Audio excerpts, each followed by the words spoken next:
Okay, so we've looked at the definition of partnership under Section 133.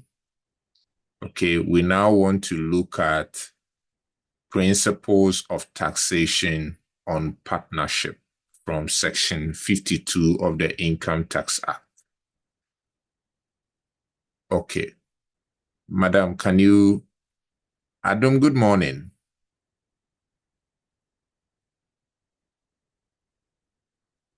Adam can't hear me. Okay, Madam Irene, please read for us.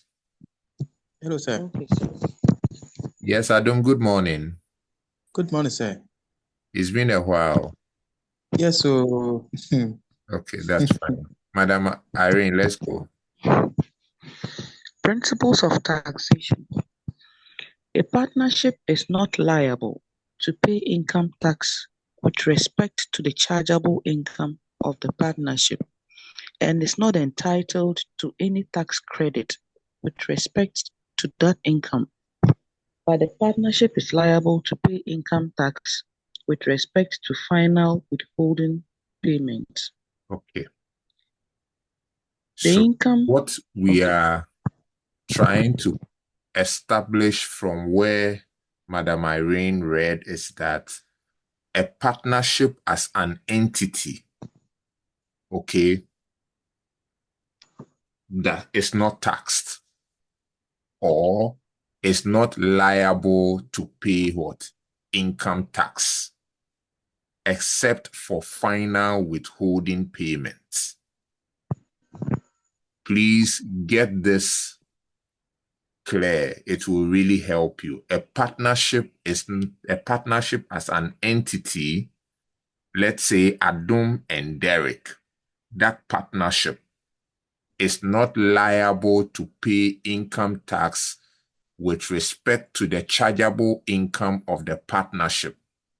Number two, the partnership is also not entitled to any tax credit with respect to that income. But the partnership is liable to pay income tax with respect to what? Final withholding payment. So what is the takeaway from this provision that we have read? With the exception of final withholding payment, partnership as an entity is not liable to pay income tax. Madam, let's make progress. Okay. The income of a partnership or a loss of a partnership is to be allocated to the partners in accordance with this division. Okay, so in partnership, there is something known as the partnership agreement or the partnership deed. This spells out how profit or loss of a partnership is to be distributed, is to be shared, is to be allocated to the individual partners. Do you get it? So when the partnership makes a profit, that profit will be allocated to the individual partners in line with their profit and loss sharing ratio. Let's continue. An amount derived and expenditure incurred by a partner for and on behalf of the partnership in common is treated as an amount derived or expenditure incurred by the partnership and not the individual partners. I think this is clear. When the partner incurs an expenditure on behalf of the partnership is deemed to have incurred what? That expenditure. Let's continue. An asset owned or a liability owned by a partner for and on behalf of the partnership in common is treated as an asset or a liability of the partnership and not the individual partners, and is treated A. In the case of an asset acquired when the asset begins to be owned in that way. B, in the case of a liability incurred, when the liability begins to be owned in that way. And C, as realized, when the asset ceases to be owned or the liability ceases to be owned in that way. Okay, let's go to 5, subsection 5. Okay. Subjected to this act, the activities of a partnership are treated as conducted in the course of a single partnership business. Okay. 6. Subject to this act, an arrangement between a partnership and its partners is recognized and taken into account in determining the share of an individual partners under Section 54. Okay, you remember I made reference to the partnership agreement or the partnership deed, okay, in sharing the profit of the partnership. Let's continue. Okay. Subsection 6 does not apply to the following. A loan made by a partner to the partnership or any interest paid on the loan.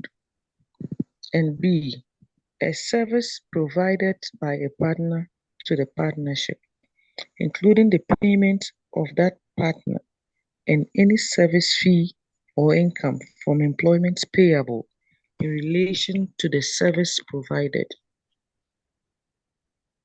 Okay. 8. Should I continue? Yes, please. Subject to Section 59, where there is a change of partners in a partnership and at least 2 existing partners continue, the partnership is treated as the same entity before and after the change. Okay. Let's add 53, then I would just make 1 or 2 comments on that. 54, 55. Okay. Partnership income or loss. The income of a partnership for a year of assessment is the income of the partnership from the business of the partnership for that year. A loss incurred by a partnership for a year of assessment is the loss incurred by the partnership from the business of the partnership for that year. Okay, so specifically, you want to look at how partners in a partnership are taxed. Okay, section 4. Okay. Taxation of partners. For purposes of calculating the income of a partner from a partnership for a year of assessment, the person who is doing the calculation shall include the share of a partner of any partnership income or deduct the share of that partner in any loss incurred by the partnership for the relevant partnership year. Okay, please take that again. Very important. For the purpose of calculating the income of a partner from a partnership for a year of assessment, the person who is doing the calculation shall include the share of a partner of any partnership income or deduct the share of that partner in any loss incurred by the partnership for the relevant partnership year. Very important point. Okay, very important. Let's go to number 2, subsection 2. The relevant partnership year for the purpose of subsection 1 is the year of assessment of the partnership ending on the last day of assessment of the partner or during the year of assessment of the partner. Let's go on. 3. A person who calculates the income of a partner shall treat a gain on the disposal of an interest of that partner in the partnership as income from a business and shall include that income in the calculation of the income of that partner. Okay. Up to 4. this point, we have made clear that a partnership as an entity is not taxed. That is why under Section 4, we are being told that for purposes of calculating the income of a partner from partnership, that income that is made is first shared among what? The partners, using the profit or loss sharing what? Ratio. Very, very important. Even the partnership is not entitled to tax credit. The tax credit that they get would also be shared among the individual partners of the partnership. Okay, so let's make progress. I think we are at is it 4 or 5? We are at 4. Okay. Subject to the adjustments in Section 55, a gain specified in Section 3 is calculated under Part IV. Okay. Income of a partnership or a loss incurred by a partnership and allocated to partners under subsection 1. A. Retains its character as to type and source. B. Is treated as an amount derived or expenditure incurred, respectively, by a partner at the end of the year of assessment of the partnership. And C. Is allocated to the partners in proportion to the share of each partner, unless the Commissioner General, by notice in writing and for good cause, orders otherwise. 6. Tax paid under this Act and foreign income tax paid or treated as paid by a partnership in relation to the income of the partnership is A. Allocated to the partners in proportion to the share of each partner, and B. Please Treated read the as 6A again. okay. So let me just take the whole of the 6. Okay. Tax paid under this Act and foreign income tax paid or treated as paid by a partnership in relation to the income of the partnership is A. Allocated to the partners in proportion to the share of each partner. So just as the income of the partnership, okay, is shared among the individual partners, the tax also paid by the partnership is shared to the individual partners in the proportion of their profit and loss sharing ratio. Okay, let's continue. Okay. B. Treated as paid by the partners. 7.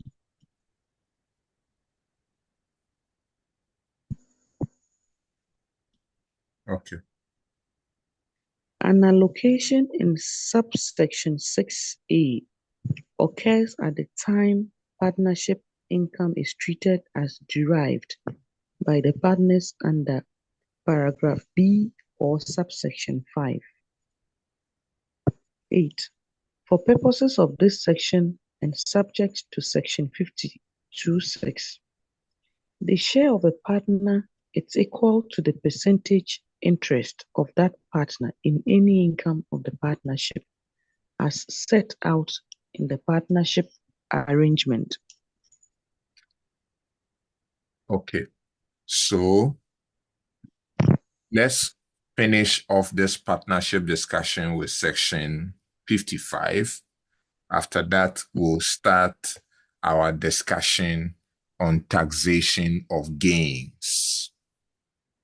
Once we finish the discussion on taxation of gains, then we'll take questions on partnership and taxation of gains together.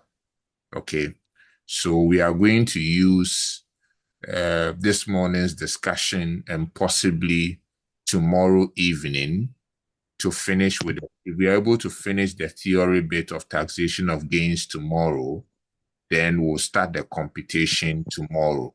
Okay. Next week, we may have to do Monday and Wednesday because we mix the lecture on the public holiday. I don't want us to miss any time going forward. Madam, let's read section 55. Cost of and consideration received for partnership interest. 1. The following are included in calculating the cost of a membership interest of a partner in a partnership. A. The amount included in calculating the income of that partner under section 52(1) at the time of the inclusion of the amount. And B.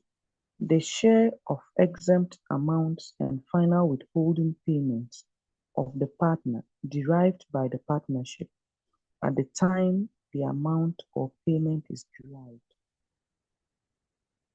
2. The following are included in calculating the consideration received for a partnership interest of a partner in a partnership. A.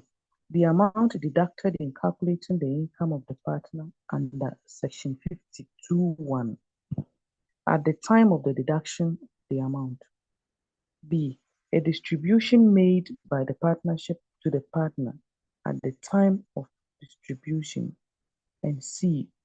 The share of domestic or excluded expenditure of the partner incurred by the partnership at the time the expenditure is incurred. Thank you very much, Madam.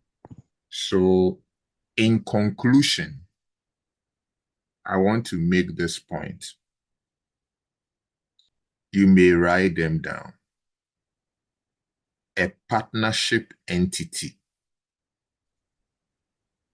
is not taxed except for final withholding payment. It is only the individual partners that are taxed. Okay? How are they taxed? They are taxed using the graduated rate specified in the Fair Schedule of the Income Tax Act.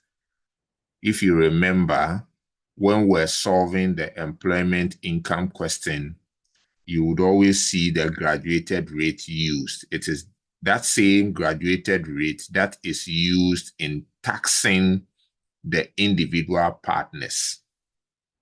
Okay? The income that the partnership derive, okay, is shared among the individual partners in line with their profit and loss sharing ratio. So at the end of the year of assessment, whatever profit they have made, okay, that profit will be shared among the individual partners. The proper word is, it will be, you have to appropriate it, okay? Where there is interest on drawings, interest on loan, all those things, and the final income will be taxed using the graduated rate, okay? In a situation where a partner is a non-resident individual or a non-resident person, you are not going to use the graduated rate, but the person will be taxed at a flat rate of 25%. 25%. But if the partner is a resident individual, then you are going to use the graduated rate. Colleagues, is that clear to all of us? Yes, sir. Okay. Oti, Can you repeat the key things I just said? Okay. The income of a partnership entity, the entity itself is not taxed. Okay. However, final withholding payments are taxed. And Subject to a final withholding. subject to a final withholding payment. And then the partners of a partnership are taxed on the graduated rate when they are residents. Okay. And then if they are a non-resident, they are taxed at a flat rate of 25%. Excellent. Excellent. Okay. So let's now move to taxation of gains. Section 35. Before we start looking at taxation of gains, I just want to walk you through some of the past questions for you to see that it's something that has been featuring a lot in your past questions.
Hello, Oti.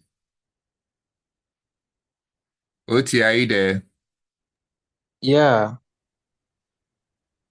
Does this question ring a bell?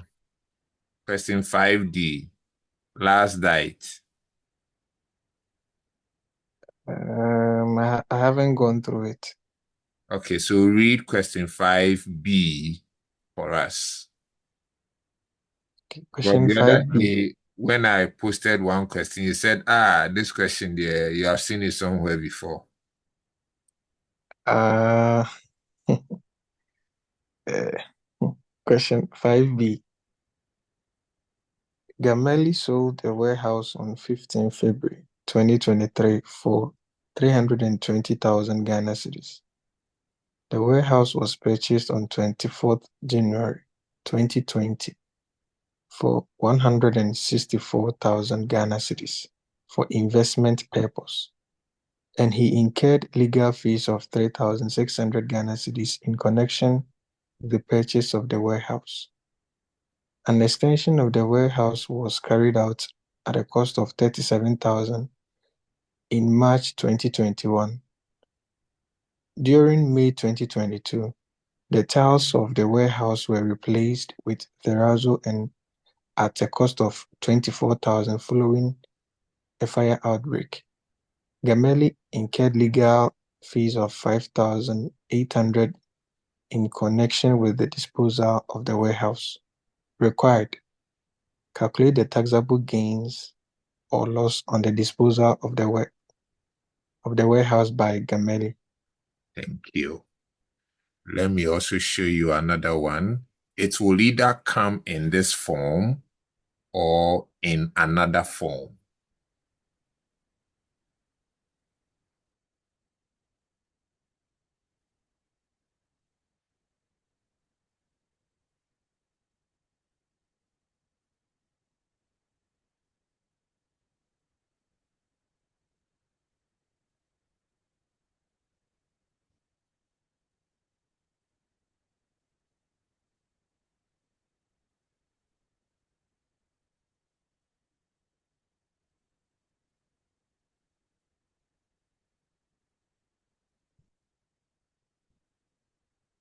Okay, I need another person to read question 5B of March 2023. The following information in relation to Atapin.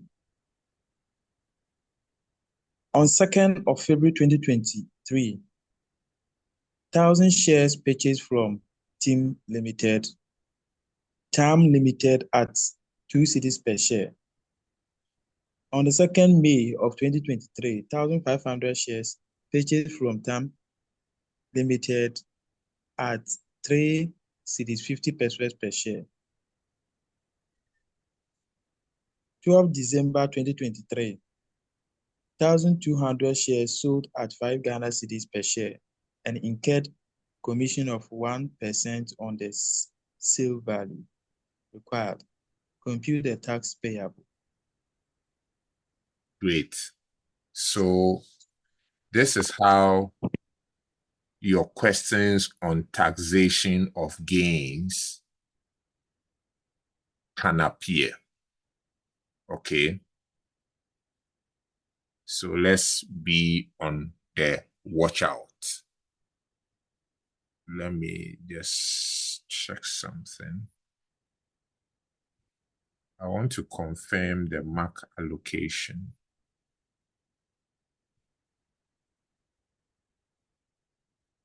Where's the syllabus for taxation of gains? So if you come here, can you see it under E? Under the old syllabus, it used to be 5 marks, but now it is 10 marks, meaning that we have to pay attention to this area of the syllabus this time. The 2 past questions that we looked at, the most recent one, they were 5 marks, okay, under the old syllabus, but now it is what? 10 marks. So please take taxation of capital gains very serious. If you get this 10 marks, you get your VAT 15 marks, withholding tax 15 marks. We have done income tax liabilities 15 marks, your tax administration, your fiscal policy. With God on your side, your pass mark is secured. Is that not so? Madam Ramatu, today I've not heard from you. Oh, say I'm around. Good morning. Good morning. You are taking it easy this morning. Yes, so I'm still feeling sleepy. That's why. Okay. So let's now go into taxation of capital gains. Who is reading for us? Section 35.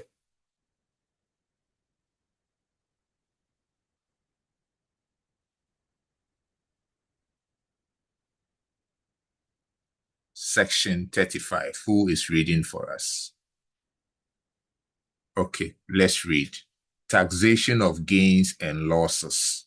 A gain made by a person from the realization of an asset or liability is the amount by which A, the sum of the consideration received for that asset exceeds the cost of the asset at the time of realization.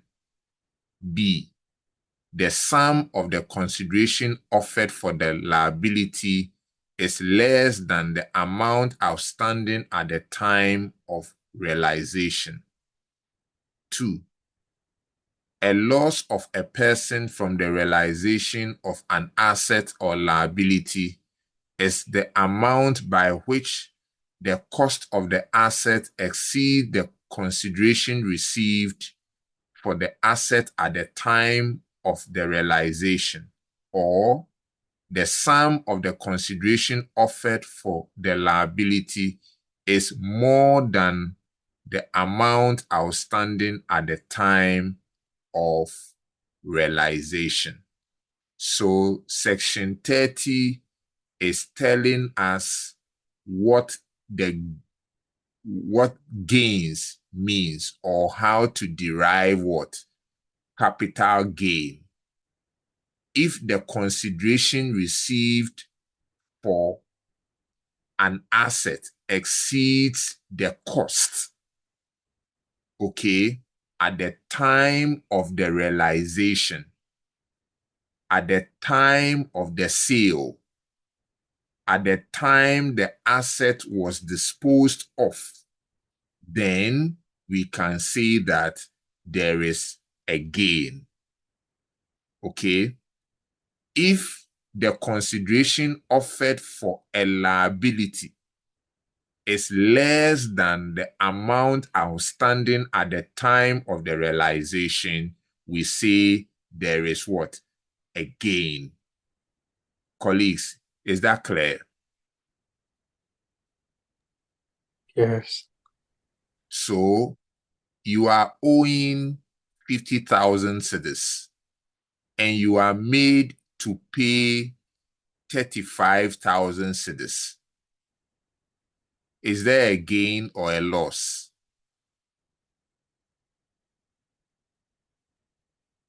Is there a gain or a loss? The question I'm asking is in reference to section 35 1B. You owe 50,000 cedis. The person said, "Enye for 35 bra." Have you made a gain or a loss?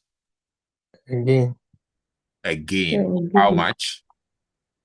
15,000. 15,000. Excellent. Okay. Now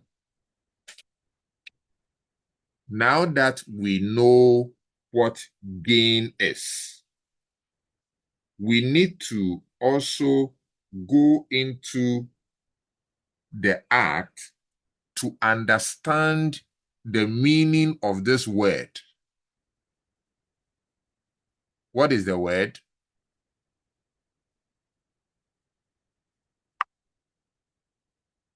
What's the word I've highlighted? Realization. Okay. So we will skip 36, 37, go to 38, and we'll come back. I just want us to understand that term, realization. You see, the first question we saw was computation. The second question, computation, but that was under the old syllabus. You can go and have a mixture of computation and theory. So make sure these things that we are reading, you take note of them.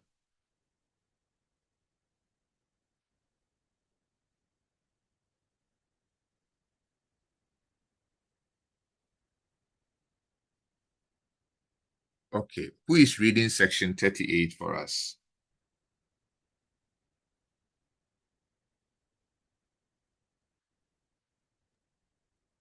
I want someone who hasn't spoken today.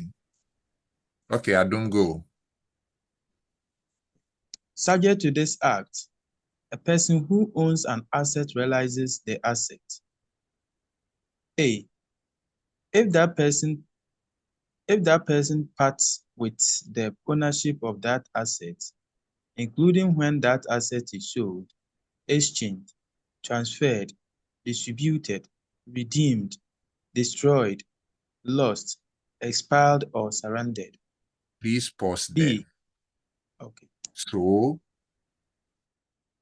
we are learning this morning that when an asset is sold, it means the asset has what? Been realized. Sometimes, if the examiner wants to test whether you really understand, he will not say the asset was sold. That one is too clear. He will tell you it is what? Exchanged, transferred, or the asset has even been destroyed. So when an asset is destroyed, it means the asset has what? Been realized. Colleagues, are we together? Okay. When the asset is lost, expired, surrendered, redeemed, that asset is deemed to be realized. Adam, let's continue. In the case of an asset of a person who ceases to exist, including by reason of death, immediately before that person ceased to exist. So, when an individual ceases to exist by way of death, that individual's assets are deemed to be realized. Do you get it? And you know, a person is not only an individual. A person is what? Could be A an person is entity, what? a company, a trust. Great. Partnership. So when a company ceases to exist, the assets, okay, and the liabilities of that company are deemed to be realized. Adam, let's continue. In the case of an asset other than trading stock or a divisible asset, if the sum of consideration received by that person from the sale of the asset exceeds the cost of that asset. Okay. So we are told that apart from trading stock and depreciable what? Assets, if the sum of consideration received by the person from the sale of the asset exceeds the cost. Do you remember the question we looked at? What was it related to? Not the shares. There was one question we looked at earlier. The July 2024. The warehouse. Okay. The warehouse is a depreciable. Is it a depreciable asset? Yes. Okay. Let's continue.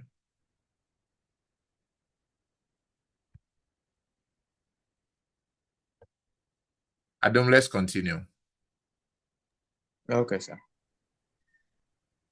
In the case of an asset that is a debt claim owned by a person other than a financial institution, if that person, I, reasonably believes that the debt claim will not be satisfied. Mm-hmm.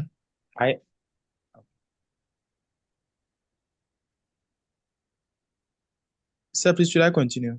Yes, please do. Okay. I has taken reasonable steps in pursuing the debt claim. I has written off the debt claim as a bad debt. I want to take it again. Please In the do. case of an asset that is a debt claim owned by a person other than a financial institution, if that person, I, reasonably believes that the debt claim will not be satisfied, I has taken reasonable steps in pursuing the debt claim, and III has written off the debt claim as a bad debt. So, Adum, somebody is owing you. Yes, sir. Okay. You have tried everything possible. The person is not paying. Okay. You have Okay. taken all reasonable steps in pursuing this person to pay, but to no avail. When this happens, you are deemed to have realized that amount. Adum, are you clear? Yes, please, sir. Okay. And the tax man will come after you if you have realized it. Don't tell me it's not fair. It's fair. Okay, let's As you are continue. saying, it's fair. It's fair. I agree. Oti, what are you saying? It's not fair. Just that we don't share our opinion on tax principle. It's not fair. Okay, let's continue, Adum. E. If that person uses trading stock, a depreciable asset, capital asset of a business or an investment asset in a way that changes the original characterization of that asset. Okay, let's finish Or it off. in the circumstances specified in section 62 and 102. Okay, finish it off with 2. Right. Subsection 1 does not apply to the realization of an asset accruing to or derived by a company arising out of a merger, amalgamation, or reorganization of the company where there is continuity of underlying ownership of the asset of at least 50%. 50%. Okay, so what we are saying is that where there is a merger or amalgamation or reorganization, okay, and there is continuity of at least 50%, that particular transaction is exempt from tax. Okay, it's exempt from tax. Now let's go back to 36. So now we have looked at 35. We have looked at 38. We now want to look at 36. Sir, please question. Please go ahead, boss. Sir, please, the last one we just read, Yes, where there is that 50% continuity, yes. is it because it is just 50% continuity, or, I mean, why is that one exempted? Okay, so let's go back.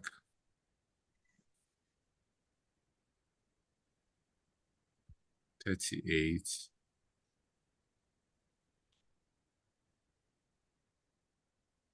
It says that subsection 1, okay, subsection 1, this one Yes. does not apply.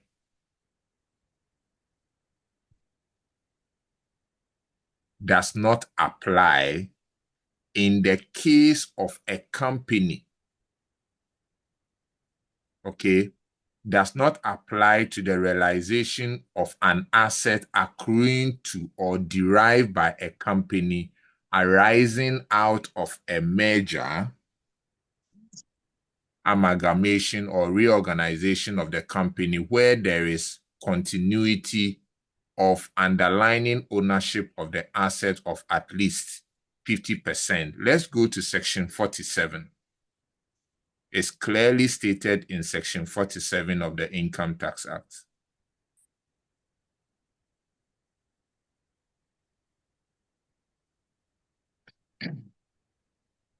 Boss, can you Yes, see sir. section 47? Should I read, please? No, my first question was, can you see it? Yes, please, sir. I can see. Okay, now go ahead and read. Okay. Realization of assets by way of merger, amalgamation, or reorganization. The gains on realization of an asset accruing to or derived by a company arising out of merger, amalgamation, or reorganization of a company is exempt from tax. Where Period. there, yes, okay, It's what? exempt from Exempt tax. from tax, where there is continuity of at least 50% of the underlying ownership in the asset. So that thing we saw there, this is the origin. Boss, are They you are even fine? saying that it's at least 50%. Yes, that is the minimum. So if there is continuity of 50%, then that whole transaction is exempt from tax, even though the asset have been realized. Okay, it will be exempt from what? From tax. So does that mean, say, below 50%, it You will be know the subject to answer. You know the answer, Adumba. You tax?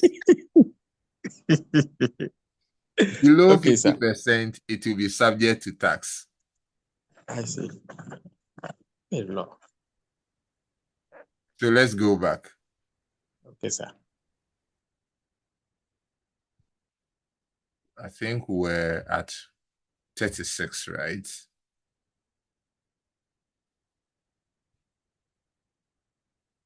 We're about to read 36. Okay. So let's continue from here. We now know what gains is. We know what realization is. We want to concentrate on costs at the moment. So Adam, thank you very much. I want another person, preferably a lady,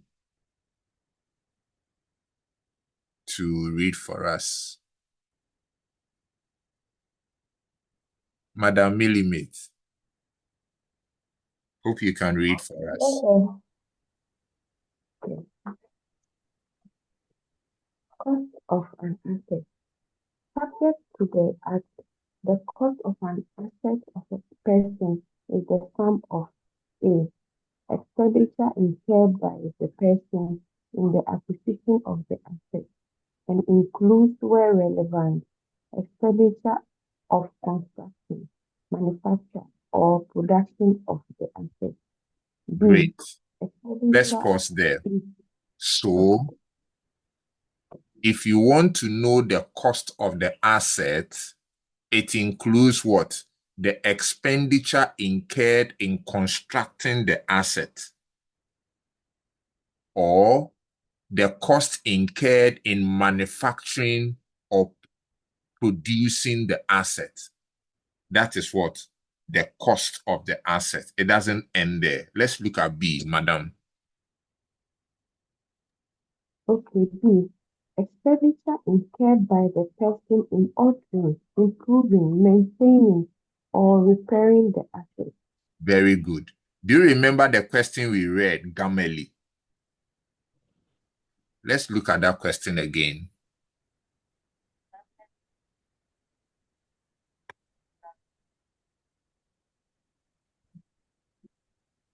So, madam, read this Gameli question.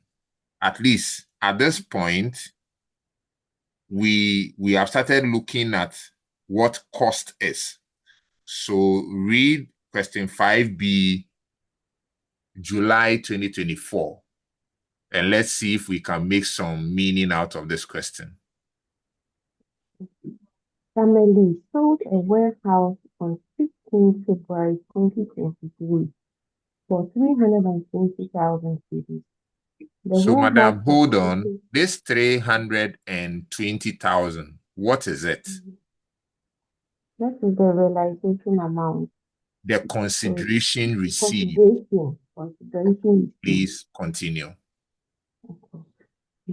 The warehouse was purchased on 24th January 2020 for 164,000 for Pause there. investment purposes. Pause there. Derek, what is the 164,000? What is it?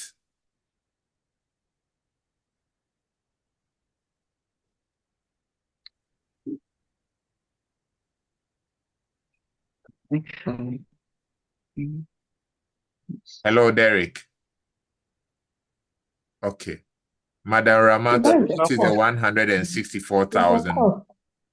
It's the realization. Read it Oh, again. okay.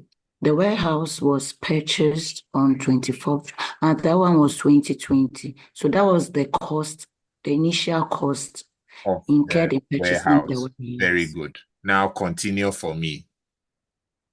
Okay. The warehouse was purchased on 24th of January 2020 for 154,000 for investment purposes, and he incurred legal fees of 3,600 cedis in connection with the purchase of the warehouse. Okay. So when we are looking at the cost, can we include the 3,600? Yes, sir. Yes, Please, Can sir. we include the 3,600? yes, sir. It's Yes, an please, sir. expenses incurred. Okay. Okay, that's fine. Let's go back to the law. So we have looked at the first one, expenditure incurred by the person in the acquisition of the asset. So in the case of Gameli, the cost Gameli incurred in acquiring the asset was 164,000. Do we all agree? Yes, sir. Okay. Expenditure incurred by the person in altering, improving, maintaining, or repairing the asset. Okay. Now let's go to C. Madam, you can continue now. Okay. Incidental expenditure incurred by the person in acquiring and realizing the asset. Okay. For And you to acquire the asset, there are some incidental costs that you may incur. Can you give me some examples of the incidental expenditure? like the legal fees in Germany. Excellent. Excellent. I like that. Okay. Now let's continue.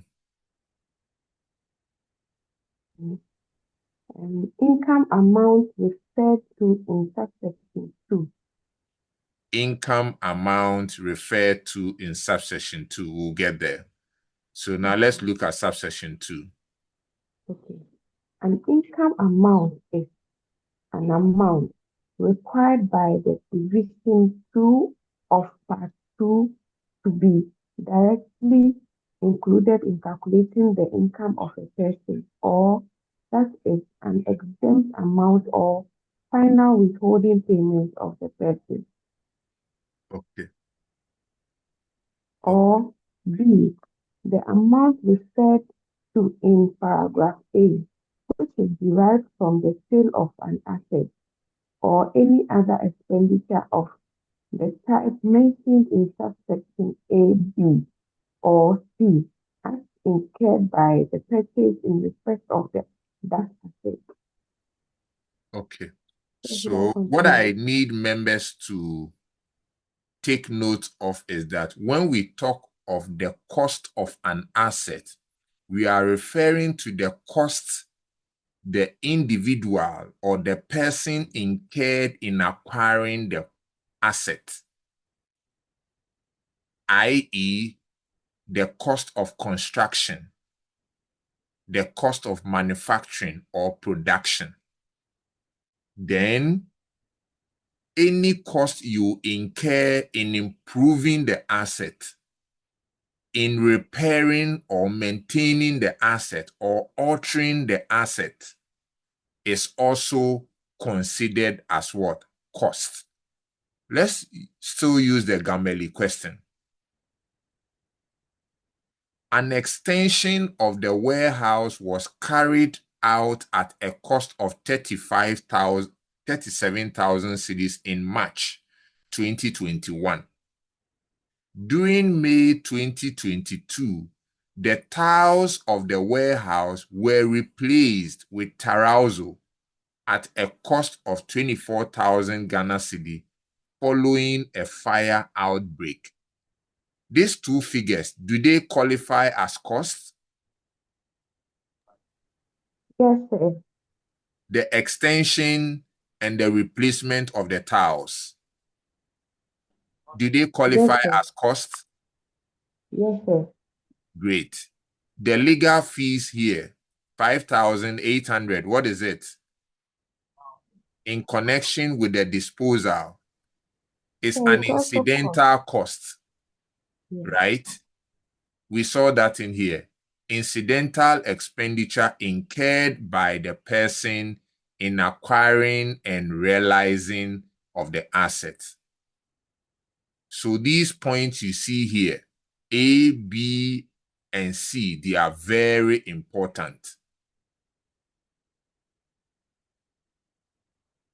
Members, are we together? Yes, sir. Okay. So we are going to mention them in turns. Who will start? What constitutes the cost of an asset? Who would want to start? So I will start. You want to mention the easy one first, eh? Thank you. Okay, please go. Expenditure incurred in the acquisition of the asset in respect of the expenditure on construction, production, or manufacturing. Okay, so that is one. Now let's go to another person. Jeff. Jeff hasn't spoken today. Jeff, can we hear from you? Yes, please. Incidental expenditure in connection with the assets. Incidental expenditure in connection with the realization. Okay. Yes, For please. example, legal fees. Where you can Legal give fees. examples, please do. Okay. Yes. Thank Yes, you, please. Jeff. Thank you. Adam, the third one is for you.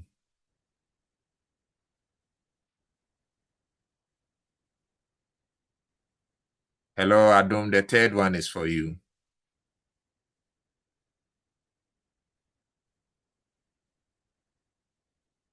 Okay. And let me come to Adam's aid. Hey, okay, please. Today I'm not in the kitchen, so I can talk. Yes. Expenditure incurred by the person in altering the asset. Altering, The asset. improving, Improving, yes. maintaining, Okay. or repairing. So here in the case of the Zambezi case, it will be the terrazzo improvement. I think they did something on terrazzo. They With replace terrazzo. the tiles with terrazzo. Okay. So that will be an example here. Okay. Thank you very much. So let's continue. So we can look at 3. The cost of an asset does not include consumption expenditure incurred by the owner of the asset. B, excluded expenditure and expenditure that is directly deducted from the income of the owner of the asset. C, expenditure included in the cost of another asset. Let's look at 4. In this section, incidental expenditure incurred by a person in acquiring or realizing an asset includes. So the law has given us some examples. Advertising expenditure, transfer taxes, duties and other expenditure incurred as a result of a transfer of the asset. So if, for example, maybe it has to do with a car and they are doing transfer of ownership, I think it comes at a cost or is free. Hello? Hello? Hi. Is it free or it comes Okay. at a fee? Yeah, the At a question fee. again. At a fee. When you are doing a transfer of ownership, Mhm. you've bought an asset and you are transferring the ownership to your name, maybe a motor Mhm. vehicle or something. Okay. Now let's look at B. Expenditure incurred in establishing, preserving, or defending ownership of an asset. Okay. Legal fees come in here. C. Remuneration for the services of an accountant, agent, auctioneer, broker, consultant, legal advisor, surveyor, or valuer in relation to an expenditure referred to in paragraph A or B. So that is about the cost of an asset. Any question? Any question? Yes. Sir, So in this, all that we have we just talked about, you cannot include it like does not include cost. Yes. The cost of an answer does not include that. It only includes the first price that we discussed. It's four. I think it's four. No, Okay. it's only 3. 4 is giving us Oh, examples of incidental expenditure. okay. Okay. Thank you. I think I heard Adam's voice. yes, sir. Sir, Sir, the transfer of ownership, you make some payment to DVLA. Yes, they will do the documentation. In Okay. fact, drafting of the letter to mean that the assets, for example, the car has been, is transferred from one person to the other. Okay. Yes, you make some sums of money, payments. And that one, it depends on the location somehow. Oh, okay. Where you, the first owner of the assets, registered the car. The first owner of the car registered the car. For Okay. instance, if the owner registered the car initially in Accra, Okay. and then this change of ownership is now being done in, let's say, Eastern region, Okay. the payment is different from when it is being done in the same location. For instance, it was registered in Accra, and again, the transfer of ownership is also being done in Accra at the same place. Okay. That one, the rate is, yes, the rate is different. Hmm. I don't know if you understand what I mean. Yeah. So you seem to be well vested in this. Do you have a business in that direction? Or that Yes, I one bought is a car. backdoor conversation? Oh, it's not anything new. I bought a car and we went through the processes. Oh, okay. It hasn't been once. In fact, on 2 or 3 occasions, Okay.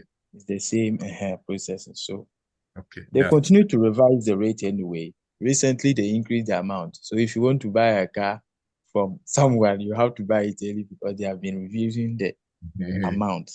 okay. It's So let's continually increasing. conclude our discussion this morning on section 37. Sir, please, Yes, sir. I wanted you to throw more light on the subsection 3. What the exemptions? Okay. Madam Irene wants us to look at subsection 3. The cost of an asset does not include consumption expenditure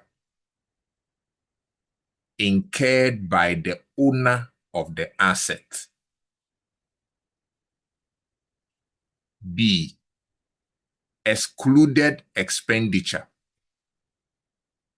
At the beginning of this class, the principles of taxation class, we looked at excluded expenditure, if you remember.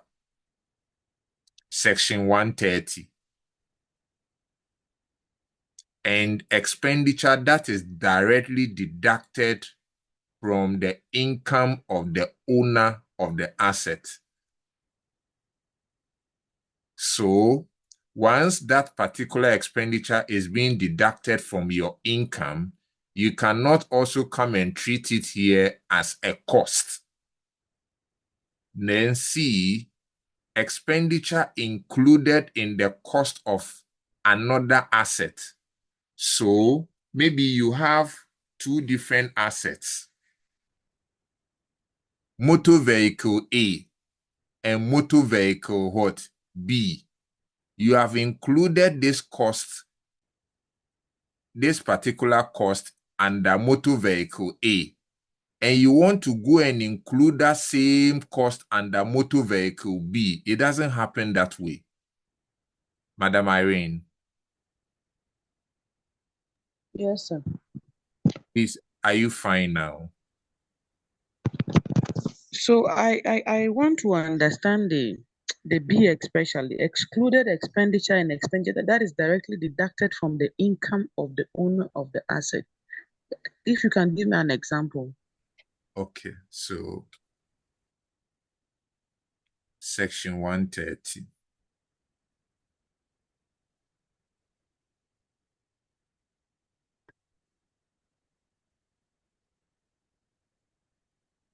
Madam Irene, can you see your screen? Yes, sir. So section 30 starts with domestic and excluded expenditure. So let's now concentrate on excluded what?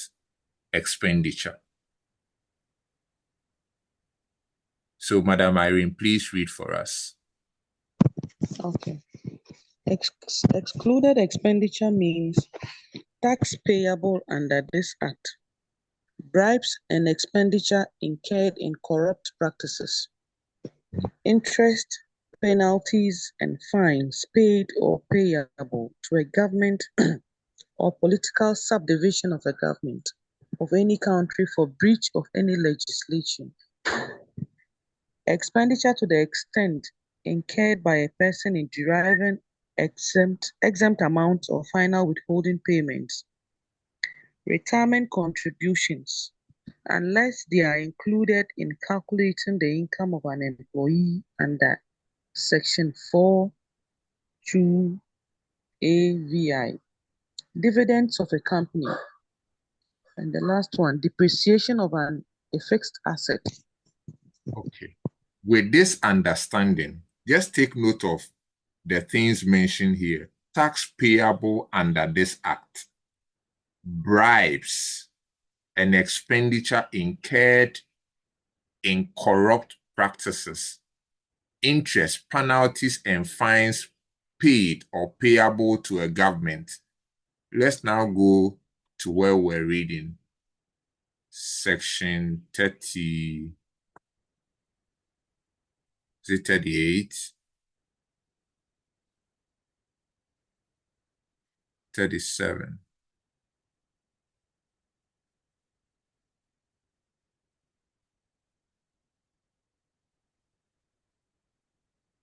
Okay. So, madam, we are here. 36. Excluded expenditure.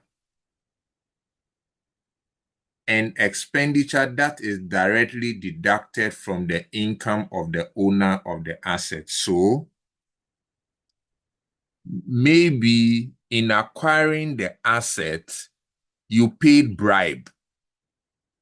That bribe cannot be included as part of the cost. Madam Irene, is it clear? Yes, sir. Why are you laughing? Sometimes they do. They'll tell you when we're bringing the car, police stopped us and we had to pay. Make you pay all those things.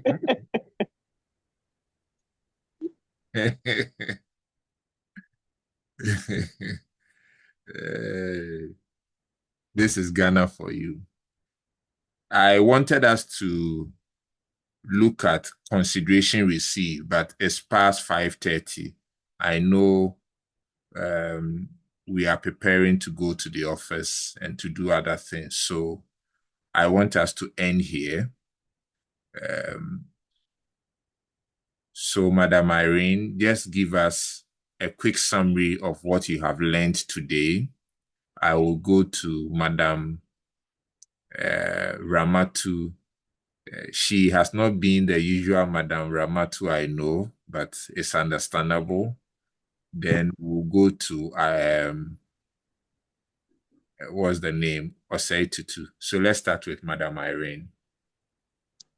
Okay, so today we looked at partnership and then partners. We looked at the definition of partnership. And then we also looked at how partnership and partners are taxed. And you said when it comes to the partnership, it is not taxed except for the individual partners that are subjected to final withholding tax. And they are usually taxed using the graduated rates.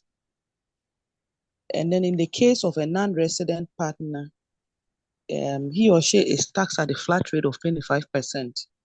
And then a resident partner is taxed based on the graduated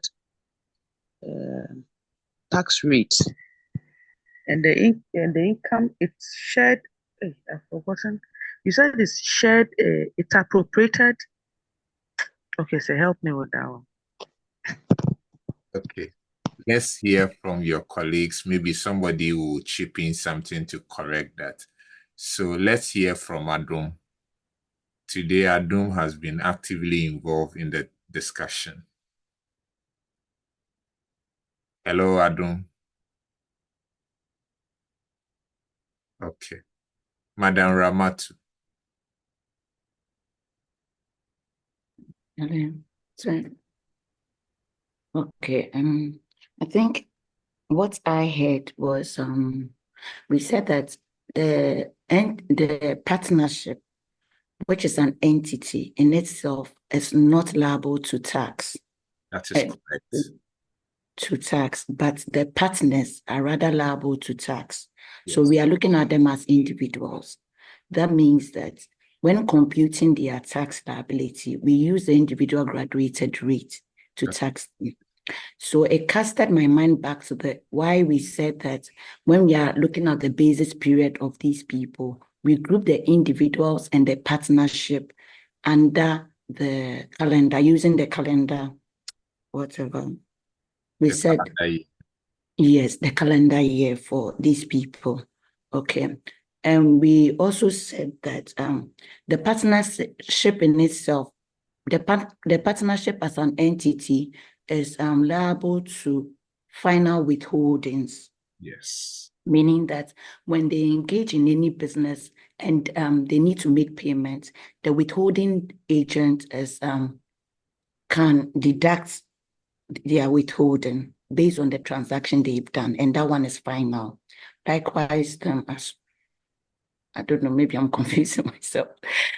Okay, and I think the other bit has to do with the other, and they are not, because they are not subject to tax. Let me say that they are also not entitled to tax credit. That is because they are not on account as final. And when we come to the, how do we call it, the gains and loss. Taxation of gains. Yes, the taxation of gains. I think we started by the realization. And that one, I think you went back to let us know when we talk of realization, we shouldn't just focus on sold, like maybe sale of an asset. They can use other terms like destroyed, realized, and those kind of things. So we should focus on these areas as well. And the other bit has to do with the cost of an asset, what comes into costing an asset. And we looked at the initial cost that has to do with expenditure incurred when acquiring an asset initially, and also the incidental cost that comes with it.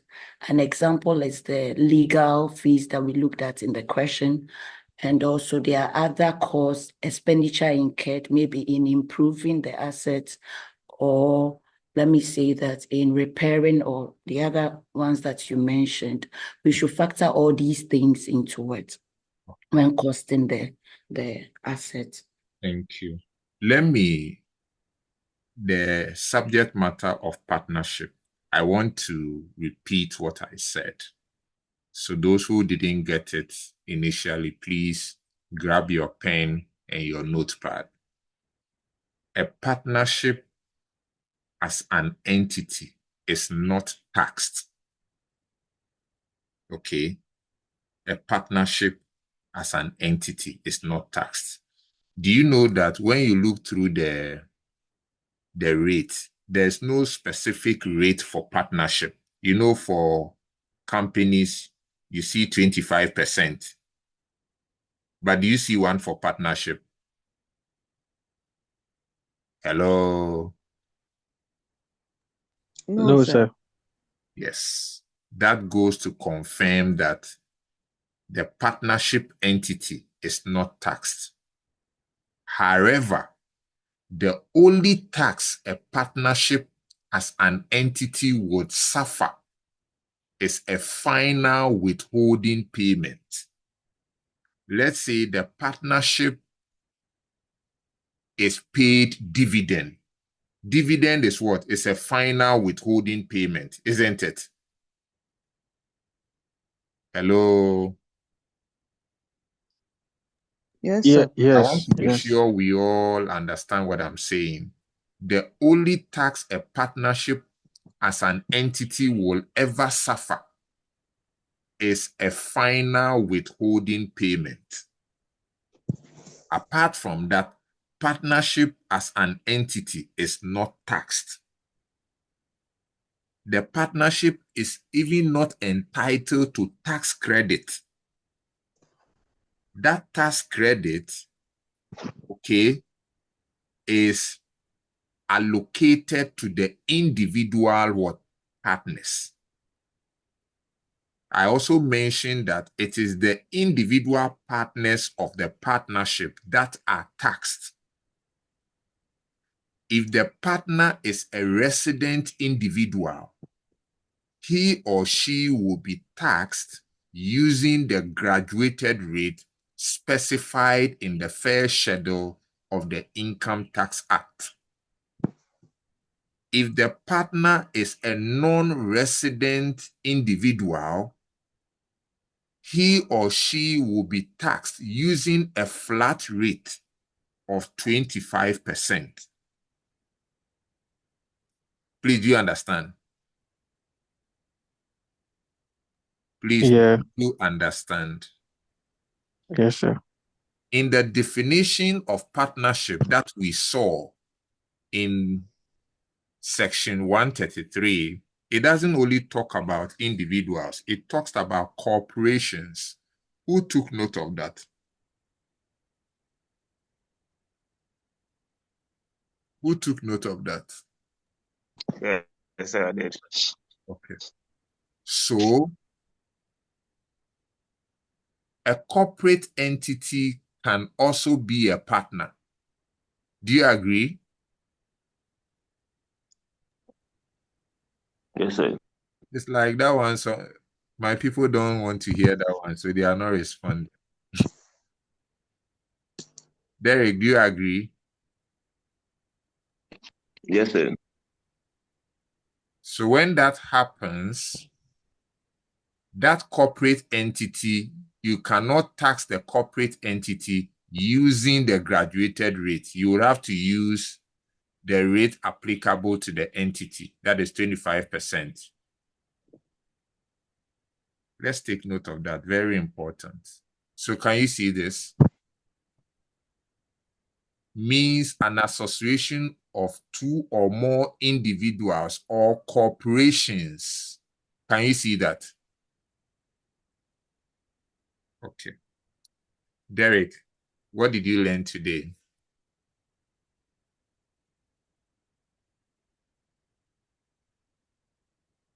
Hello, Derek. Hello, sir. Yes. Yes, sorry. So we started with partnership. Okay. So we learned the definition, the meaning of partnership. So we went ahead to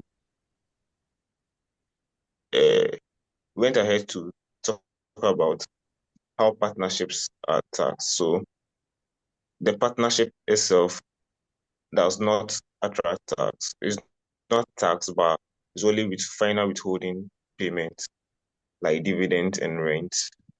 And each individual partner is taxed. So after the partnership income is derived, it's shared with, because the partnership has a partnership, so they use the partnership day to share their profit and loss, and they use the profits that they derive, the income they derive from the partnership profit. That's where they tax it according to the graduated tax rate. And also, tax credits derived by the partnership is also done the same way. Okay. Okay. So we also went ahead to learn about it, gain from realization. So we looked at. Okay. I think that is okay. Let me listen to Jeff. Jeff, what did you learn today?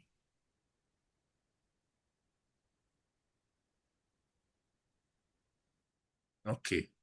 Osei, what did you learn today?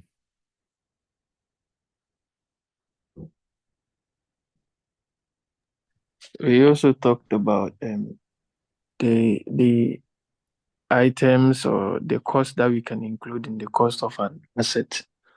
And then we realized incidental costs can be captured in the cost of an asset. We also realized that direct relevant cost in the acquisition of the asset can also be captured in the asset. And then I think that is what I remember. And then the exemptions to the cost that cannot be captured in the cost of an asset is also consumption expense. Is it revenue expense? I think it's related to revenue expense incurred by the owner of the asset. The domestic expenditure we spoke of. Yeah, cannot be captured in the cost of an asset. Excluded And then expenditure. That's excluded expenditure.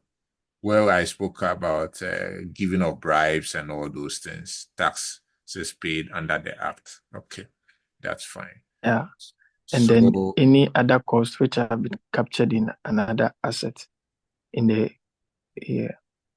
I want all of us to do something. There are two terms I want us to go and master before our meeting this evening. I want all of us to master the meaning of capital asset, this thing.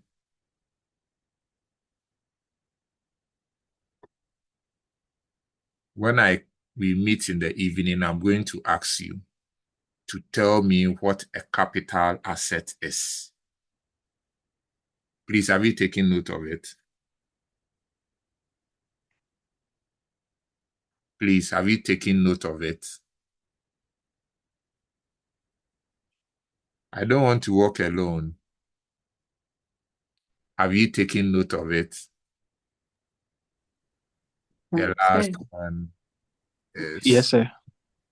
Are we meeting this evening or tomorrow evening? I thought we agreed the original plan is to meet, or I'm confusing myself. Are we meeting this evening or tomorrow evening? Tomorrow evening. Let's hear from your colleagues. And this as well, investment assets.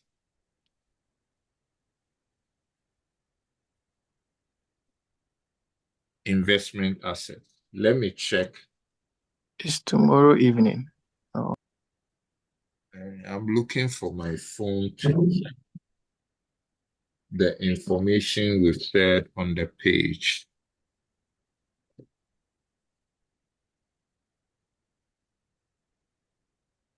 So what are our meeting days now? I think it's Monday group discussion at 4 a.m. Monday evening, the normal class at 6.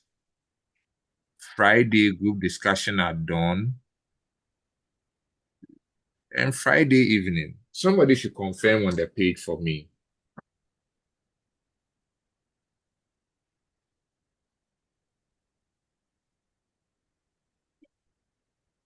I stand to be corrected, but that's what I remember. I think the Fridays is just at dawn. It's the Saturday only dawn. evenings. Okay. Monday 4 a.m., Monday 6 p.m., Friday 4 a.m., Saturday 6 p.m. Oh, okay. So there's no Friday evening. No. Okay. Thank you for the correction. So we'll meet tomorrow evening then. So take note of capital asset and investment asset. Okay. Thank you. Who is praying for us?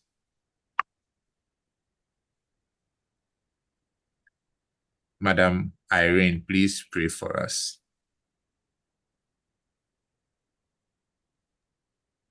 Heavenly Father, we thank you for how far you have brought us. Thank you for the beginning and bringing us to the end of this class. We pray committing the rest of the day into your hands. Like Lord, you will guide and protect us throughout the day. You will take us out to our various endeavors and you bring us back home safely. For this and many others, we pray through Christ our Lord. Amen. Amen. Thank you very much for your time this morning. I wish all of you a fruitful day.